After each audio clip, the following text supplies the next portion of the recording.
अस्सलामुअलैकुम दोस्तों, मैं हूं मैं सबसे और आप लोग देख रहे हो हमेशा की तरह मुझे टेक्निकल यूट्यूब चैनल। तो अगर आप भी यूज़ करते हो Redmi 4 का या फिर Redmi 4X का फ़ोन, तो यहाँ पर आपके लिए बहुत ही बड़ी गुड न्यूज़ निकल कर सामने आई है। अगर आप यूज़ करते हो Redmi 4 या फिर 4X का चाइना वर्जन, तो यहाँ पर आपके लिए बहुत ही अच्छी गुड न्यूज़ देखने को मिलने वाली है।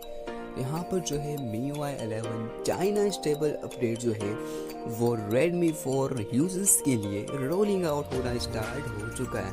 तो यहाँ पर आपके लिए बहुत ही बड़ी खुशखबरी जो है देखने को मिलने वाली है। यहाँ पर जो है अगर आप यूज़ करते हो Redmi 4 या फिर 4X का चाइना वर्जन, तो चेक कीजिए आपकी अपडेटर ऐप में आपको वहाँ पर ये जो है स्टेबल अपडेट देखने को मिल जाएगा, जिसका वजन है 11.0.1.0। यहाँ पर जो है इसको डाउनलोड कर लीजिएगा और आपके अपडेटर ऐप के थ्रू इसे डाउनलोड करके अपने फ़ोन में इंस्टॉल कर लीजिएगा।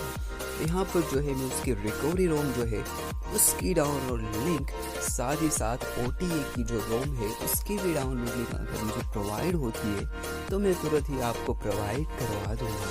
यहाँ पर इस वीडियो में इतना ही, मिलते हैं नेक्स्ट वीडियो में। तब तक की stay updated with that and thank you very much for